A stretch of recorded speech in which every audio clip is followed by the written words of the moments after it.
Hey guys, so here bringing you another video, and welcome back to another patch note breakdown. So this is kind of a bigger patch. Well, not bigger patch, but like some bigger changes, because we are getting into the official patch of MSI, so an actual big pro tournament, the mid-season invitational. So obviously a lot of last patch and this patch will be very pro-centric changes, and we'll be back to kind of more solo queue balance in 2 weeks' time, the next patch. This is also Act 2 of the season. Obviously, technically there are acts or whatever the hell like they word it, but it's Act 2 of the Spirit Blossom season, which is obviously the second season in this year. They haven't officially said what the theme for season 3 will be for the third kind of different, thematic at the end of the year. But yeah, we're halfway through. So this will bring the ARAM update. That obviously a big reason why I went to Berlin was that. I also think Unara, the new AD carry, is out this patch as well. So some cool things. So yeah, not a crazy amount of champion changes. Because obviously if MSI is playing in a couple of weeks, they don't want to kind of completely change everything. That could completely shake up everything that pros have already been prepping for. But we're getting nerfs to Rise, Twisted Fate, Vi, Yorick. So obviously some will be pro-centric, some of them won't be. I'd say out of 3 out of the 4 of those are pro-centric. Rise, Twisted Fate, and Vi, very pro-centric champions. Rise, a giga powerhouse when it comes to pro play. Twisted Fate, very similar. You can use him in solo queue, but he obviously has, absolute great synergy with teammates when you're communicating with a team comp. And also Vi, point and click R is such a powerful tool to shut down hypercarry team comps. So if an enemy pro team has kind of drafted, right, we're doing a Zeri, protect the Zeri kind of comp, you just press R on Zeri and she's going to get hit. So it does help a lot, and that's why Vi has that strength. We're getting buffs to Fiddlestick, Scamplank, Aurelia, Kindred, Nidalee, and Ramos. The Ramos mid, the little update they did to Ramos didn't seem to go that well. And then we're getting adjustments to Briar. So hopefully it will be a good patch. We're getting obviously the new Spirit Blossom skins, and I will say I have played with some of them. When I went to Berlin, we were allowed to play with them. Is Unara not coming out on this patch then? Maybe not. Maybe she's after. I'm not sure. So firstly, yeah, the ARAM update. So obviously the new map. It's now going to be in a rotation of 3 different maps at any given time, if that's what's happening in this patch. Yeah, one of 3 maps. So the original Howling Abyss, then the Bilgewater one, whatever it's called, Butcher's Bridge or something, and then the new one, which is like called Koshin's Crossing or something. So yeah, it was a really nice map. This portal, I'd say, cross the map was really powerful. It actually made some really gameplay moments. Just to make it clear, this is a bush, this is a bush, this is water. So there's actually like lack of vision and stuff, and you can kind of like do a surprise into a bush or something. It actually made for really good gameplay. Obviously, there's Butcher's Bridge, which has been updated. We didn't get to play the updated Butcher's Bridge in Berlin. But the only mega change was that instead of a portal from here into the map, it's a cannon. And that cannon, if you land it on opponents, you do get a knock-up, which obviously is quite good. Arena also is coming back. So Arena, they've committed Arena is coming back for a year. For 12 months, they are bringing Arena back as a permanent extra game mode. That doesn't change any other plans. So, we have ARAM as a permanent alternate game mode. We now have Arena for a year. If there's another different game mode down the line, it isn't going to affect that. So you'll be just getting more game modes, which obviously is not a negative thing. Battle Pass improvements are happening. Champion mastery stuff, catch up on missions, Windows compatibility mode is happening. Reporting updates. Here we go. We've added a new rank manipulation report category. Ooh. Previously, when someone went to report someone for boosting or purposely deranking, players would have to select a random category to report this behavior. So we've added a new report option as we continue to work towards better combating these behaviors. If you see accounts in your matches that inappropriately placed, please report these on this new option. Boosting, deranking, etc. It's not okay, and you're going to hear more from us soon. So it would be interesting to be like, what the problem that I have with this type of thing, where's the line I sometimes always struggle with. Like, is getting duo Q boosted legal or not? Where's the line? Obviously, someone giving access to, you know, let's say you have your account and your gold, you give your account to a master player and they go, I'll get you into diamond. That is boosting. They play on your account. That's definitive boosting. That's not allowed. But in that same scenario, you're a gold player. That master player gets a fresh smurf. You duo queue with them, and they get you to diamond in duo queue. Is that allowed? Is, you know, where's the line? The intentional feeding report category has also been renamed disruptive gameplay. Yeah, to more accurately describe its intended use. So I get occasional comments that go, Huz, why are you reporting them for such and such? Because it's the biggest, it's the only category we realistically had for behavior that clearly is not good. You know, in Master, every player really knows what they're doing. So if you're seeing someone die on purpose, practically, even if they're not running it down straight to mid lane, and that's what some people think inting is, it was disruptive gameplay. You know, they know better as a master player. So I actually like it's being renamed, because that's how I more have been using that, is they definitely just let themselves get killed when they definitely shouldn't have in the rating bracket we are currently in. So that fits more. Players will now no longer receive AFK penalties if they reconnect to the match progress and win. Nice. I like that. We've also adjusted the report of feedback notification period after reporting a player from 14 days to 3 days to keep notifications more relevant. Yeah, I've had pop-ups of like logging in, which, you know, I'd welcome the pop-ups, you know, oh, such and such has been punished, blah, blah, blah. And then I go in my match history. I'm sure, does everybody do this, by the way? I go on my op.gg and find who that player was. It's been like literally like 12 days ago. And I'm like, oh, which basically means, just to make it clear, you will get that pop-up if 2 or 3 scenarios happen. 1, your report caused that player to get a punishment. You know, they were in your game, they did something bad, boom, they're punished. 2, or maybe there's only 2 scenarios. But secondly, if within that 14 days, but now 3 days, if that player got more more reports, and they got a penalty technically for not the game that you reported them in, you would still get a pop-up because you've reported them, and then 7 days later they actually have had a punishment, but maybe from a different game. Obviously, it's all accumulative. The amount of reports you get kind of is usually a factor in how much you're going to get punished. So they are changing that down to 3 days. Maybe they should made it 7. Maybe 7 days is fine, but fair enough. Let's get into the champion changes, though. So Briar's getting more of an adjustment rather than anything else. So W attacks can no longer be cancelled. E cast time reduced. Ooh. So they're basically bug fix. They're both bug fixes, I guess. So the W frenzy attacks can no longer be cancelled. This prevents her from sometimes cancelling attacks when chasing down fast enemies. That's good.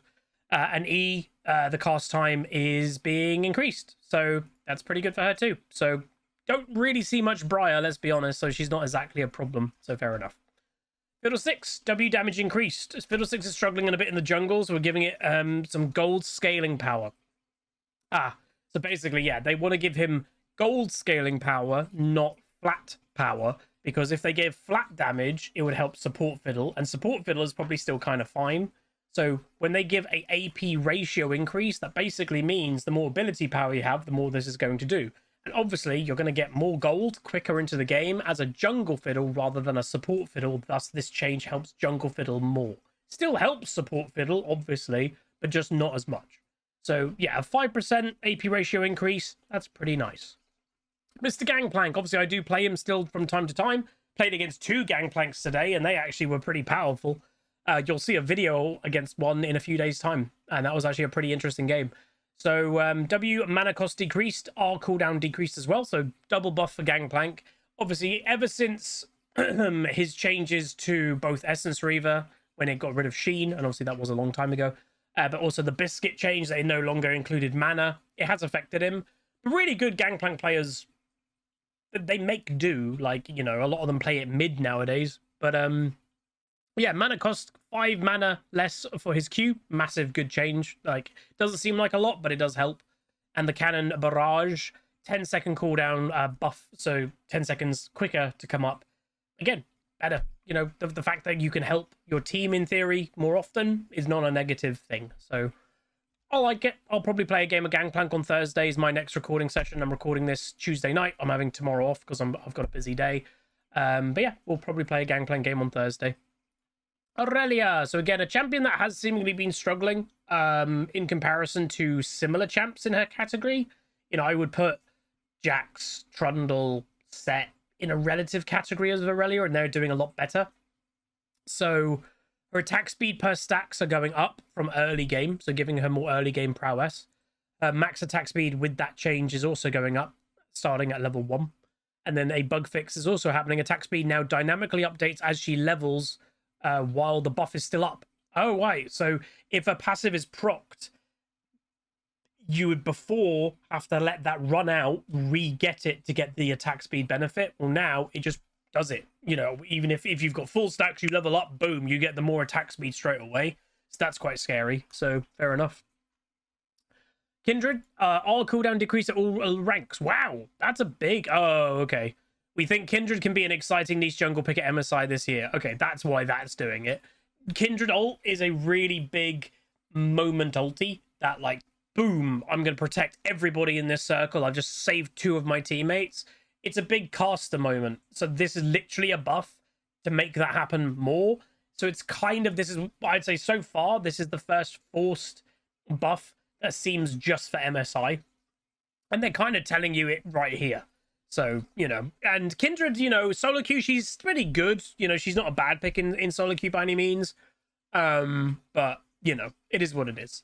Again, as we said, this is the MSI patch. Nidalee, again, kind of a specialist jungler that some professional junglers specialize in historically. So she did get buffed last patch, but she needs more if they want her to be picked at all at MSI. So her javelin toss, obviously human form Q, damage increase based on travel distance. So they're actually increasing it to a 225% ratio. So a 25% buff, but that's absolute maximum. If you hit it, you would do 200% ratio damage. It's now doing 225, so again, considerable. And then distance required for the damage amp was 525. I don't know why they're bringing that one up, because it's 525 and then unchanged, so it's still 525, so fair enough. Rabus. So yeah, his obviously the idea between his like mini rework was to ultimately change his identity a little bit. His identity was full armor tank, really good at returning damage at people. He still does some of that, but they wanted him to not be full armor tank anymore. They wanted to bring more magic resist tanking into him. And I can kind of get why. You know, we have Malphite for a full armor tank, you know. We've got... that is Malphite's identity, but they're saying it was successful in making him much more consistently useful, but we shot a little low with the power level. I will say, a couple days ago, my team played against a Rammus support. My bot lane got crushed. Like, legitimately crushed. So, and then obviously, with the roaming support meta still being a little bit here, well, Rammus is brilliant at support roaming. He's got Q. He's a jungler, let's be honest. So, like, he worked really well in roaming around the map as well. So, maybe don't sleep on Rammus support. Health growth, though, is going up, so he's going to have more health. And the bonus armor and magic resist was flat 27 of his W. It's scaling up. So he's going to, from what it was, he's going to get an extra 20 armor and magic resist just from his W. So that's actually pretty big. So yeah, much more tanky ball of spikes. Rise. Again, another, let's be honest, another pro-centric nerf, I'd imagine. So Rise is currently stronger than he ought to be and risks taking over the mid lane pool at MSI this year. So I will say what's quite funny is Rise has only recently gotten like semi-strong. I've been seeing a couple of them in solo queue. Boom, he's nerfed down. And like that just sucks because before then he's been awful for a long time. So damage is going down on his W. And it's also costing more mana as well. Ouch. That hurts. It's a double nerf. Damage and mana cost. E. Twisted Fate, another pro-centric nerf. So his ultimate, obviously he did get buffed recently, but yeah, 10 seconds extra on each of his ultimates. So yeah, just calming down how much of an impact he can have in the early game, which, fair enough. Again, very pro-centric. Twisted Fate is a very good pro pick. Vi, making her squishier. So it's 14% max HP shield. It's now 12% when she procs it with auto attacking whenever it's on cooldown. No, using an ability whenever it's on cooldown. Again, like I said, the thing is with Vi is it's literally the, oh, you've picked Zeri, point and click R, you can't get away, bam, we jump on your face. But the risk of doing that is Vi sometimes has to travel really far into the enemy team to get the target she wants. And less of a HP shield means she is squishier and more vulnerable and might get killed. That's kind of what they're going with. So she'll still be useful, you know, let's be honest. But yeah. Yorick Mori, making him squishier. Okay. So yeah, 39 armor going down to 36. Again, still very, very, very powerful champion. But is making him squishy is arguably what they maybe need to do. So yeah, cool. ARAM balance, obviously, big ARAM updates. And I will say, I just want to hint at it right now. I do have an event coming up with Riot to do with ARAM. And there will be 2 days within the next few weeks that I'll be streaming a lot of ARAM during my recording sessions. And you guys can join me and play games with me. And hopefully that'll be a bunch of fun. But yeah, that's a few weeks away, couple weeks away. But hopefully you guys can join me for that. And speaking of joining me, just to say, this upcoming Saturday is my subathon, my yearly subathon event. I hope it goes well. I'm a bit nervous about it. And I will say, just, you know, I may as well say, if you made it this far in the video, then, you know, you're a real, you know, great viewer. You watch what I do. Sorry if recently my mind has been a little bit not fantastic. Some not great family stuff happened a few days ago. And my mind has been struggling a little bit with it. You know, Queen Pleb's fine. We're all fine. This involves my family who still live at the family house. So yeah, I'm struggling with it, with that a little bit, but I'm going to try and focus on positives where they are, and hopefully have a really good event this weekend. So yeah, hopefully you can make it. Obviously, depending on time zones, the idea is, as long as the you know, the subs and stuff happen, you know, subs increase the timer, etc. The timer, I think, is going to start with 2 hours on it, starting at 10 a.m. UK time. And then arguably I'll be going maybe up to 14 hours on day 1, Saturday. And then potentially for another 12 to 14 hours on day 2. The timer, some people are saying, is it capped? It may continue on Monday. Like, this is probably going to be my last ever subathon. So I might just leave it uncapped. But obviously I do have some obligations that I'm going to be doing in the next few weeks. It's my birthday. And obviously I've got some plans for my birthday weekend. And then a couple of weeks later, and I doubt the timer would even last that long, but I'm going on holiday. So that's booked. So I will be going on holiday. So yeah, we'll see how it goes though. Hopefully it'll be a fun time. And I think that is probably it. This, by the way, is the last, the next big boy skin. Oh, wait. Oh, yeah. So I was going to say, is this one you just get with Mythic Essence? No, I think this is the next expensive skin. I will say, you know, and I'm not the most fond of these big skins anyway. I played this skin while I was in Berlin. I was really underwhelmed. And I'm not just saying it as just being, oh, it's one of those dumb overpriced skins. I played it. It was the first time I've ever put my hands on one of these skins, because obviously I don't own the 2 pro ones. I don't own the Maud one. So I was like, oh, I'll play it and see what I think of it. I was really underwhelmed by this skin. It kind of just gave me legendary vibes, and that's about it. So, yeah. The big gimmick with the skin is these masks. You can change between 3 masks, and that just kind of roughly changes what color she is with the petals and everything. But that's about it. So, yeah. But that's it. Hopefully you guys enjoyed. Spirit Blossom stuff coming out. Some of the skins are pretty good. I will say these skins have actually been pretty nice. But yeah, hopefully you guys enjoyed. If you did, do throw a like on it. As always, I'll get this video edited straight away, uploaded, and it'll be out in a few hours' time. So yeah, like, comment, subscribe. See you guys next time. Peace. Welcome to the Rift, where the legends play. It's us and games bringing skill every day. From tips to tricks and play so fine. You'll learn the game and have a good time. Thanks for watching, you're the real MVP. Hit that like and sub, join the family tree. Like, comment, and subscribe. Keep the Huzzy dream alive. Tune in on Twitch, it's the place to